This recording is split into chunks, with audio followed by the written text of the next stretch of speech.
Hello friends, स्वागत है आप सभी का जीके ट्रैक यूट्यूब चैनल में। तो दोस्तों, आज का हमारा महत्वपूर्ण टॉपिक है कोशिका। इस वीडियो में हम कोशिका के बारे में पढ़ेंगे। देखिए, ये टॉपिक सभी आने वाली परीक्षाओं के लिए महत्वपूर्ण है, तो अगर आप किसी भी एग्जाम की तैयारी कर रहे हैं तो वीडियो पूरा एंड तक देखते रहिए। तो चलिए आज का वीडियो शुरू करते हैं। और दोस्तों, सबसे पहले मैं आपको बता दूँ, देखिए अगर आप किसी भी एग्ज़ाम की तैयारी कर रहे हैं तो अगर आप 2023 के करंट अफेयर्स पढ़ना चाहते हैं तो हमारा जो 700 क्वेश्चंस का PDF है जो कि आपको मात्र 40 रुपये में मिल जाएगा, तो आप उस PDF को ले सकते हैं। देखिए, उस PDF में 700 मोस्ट इम्पोर्टेंट क्वेश्चंस हैं जो आपको मात्र 40 रुपये में मिल जाएंगे। आप इस PDF को कैसे ले सकते हैं? तो ये हमारा फ़ोनपे और व्हाट्सअप नंबर है। आपको इसी नंबर पर 40 रुपये का पेमेंट करना है। उसके बाद उस पेमेंट का स्क्रीनशॉट लेकर आपको हमारे इसी व्हाट्सअप नंबर पर भेज देना है। आपको तुरंत ही 2023 के करंट अफेयर्स का PDF मिल जाएगा, तो आप उस PDF को भी ले सकते हैं। तो चलिए आज का वीडियो शुरू करते हैं। तो सबसे पहले कोशिका के बारे में बात करें। कोशिका क्या होती है, यानी कि सेल। तो देखिए, कोशिका जीवन की मूलभूत इकाई है।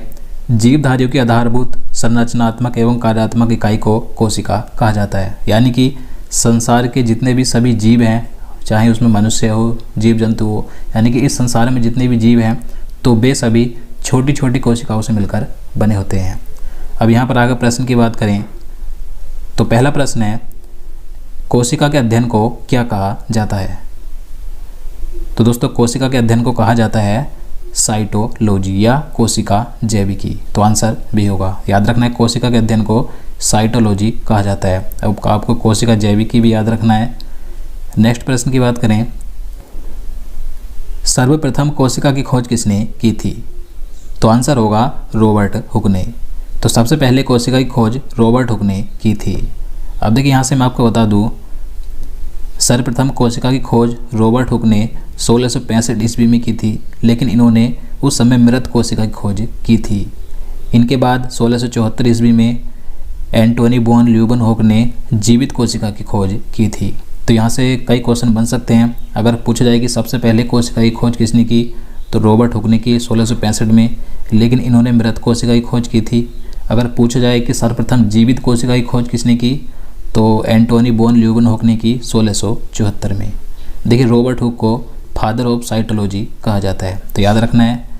नेक्स्ट क्वेश्चन है, निम्न में से कोशिका सिद्धांत किसने दिया था?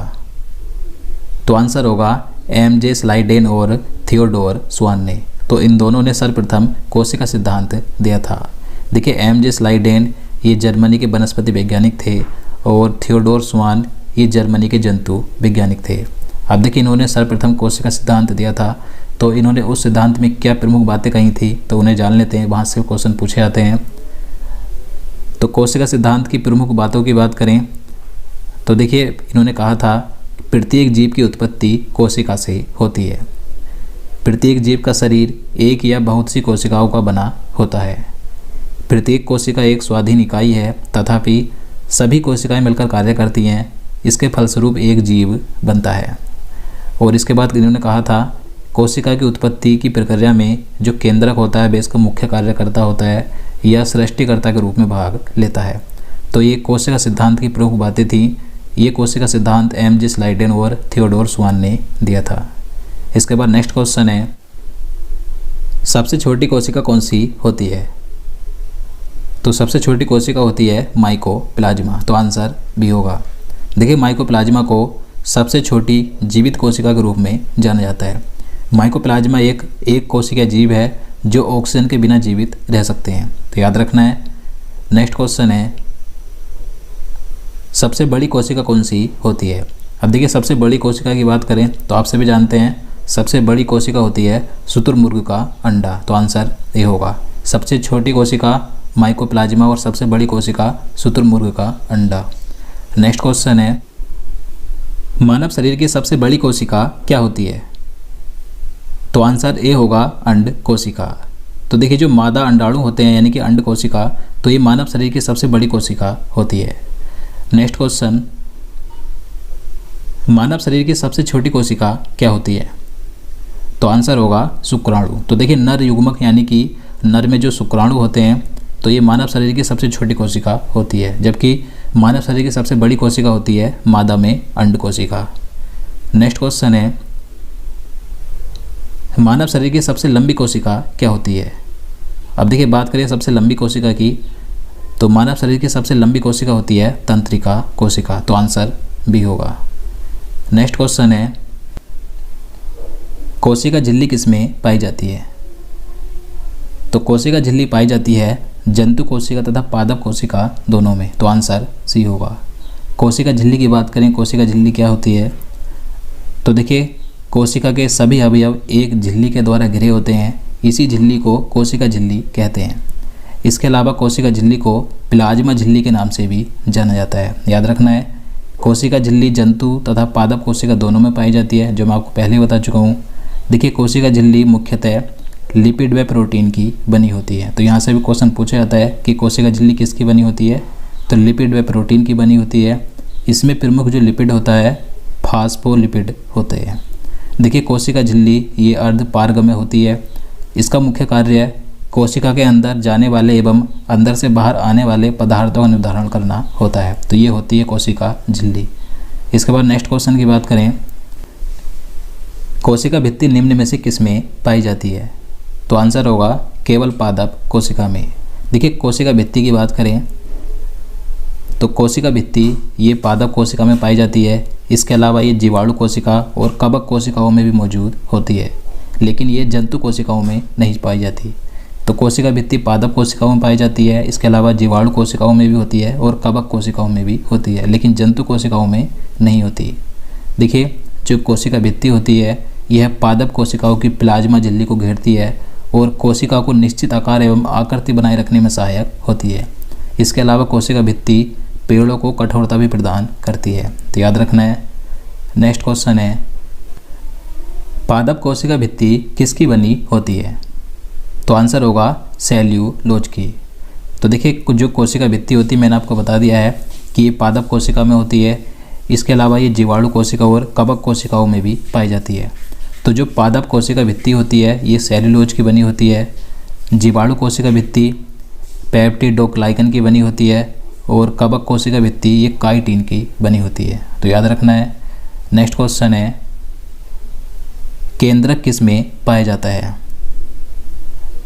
तो आंसर होगा ऑप्शन सी, जंतु कोशिका तथा पादप कोशिका दोनों में। तो केंद्रक जंतु कोशिका और पादप कोशिकाओं दोनों में पाया जाता है। अब देखिए केंद्रक की बात करें क्या होता है, तो देखिए कोशिका के मध्य में एक रचना होती है जिसे केंद्रक कहते हैं।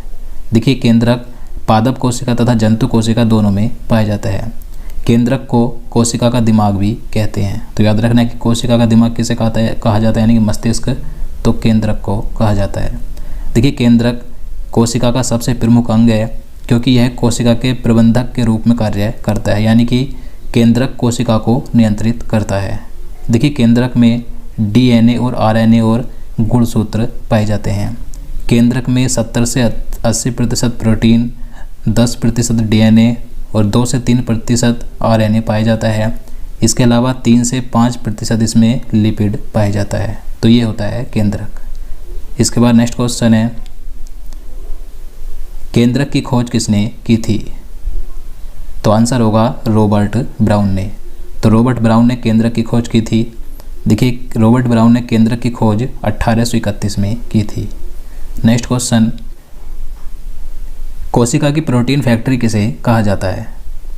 तो कोशिका की प्रोटीन फैक्ट्री कहा जाता है राइबोसोम को, तो आंसर ए होगा।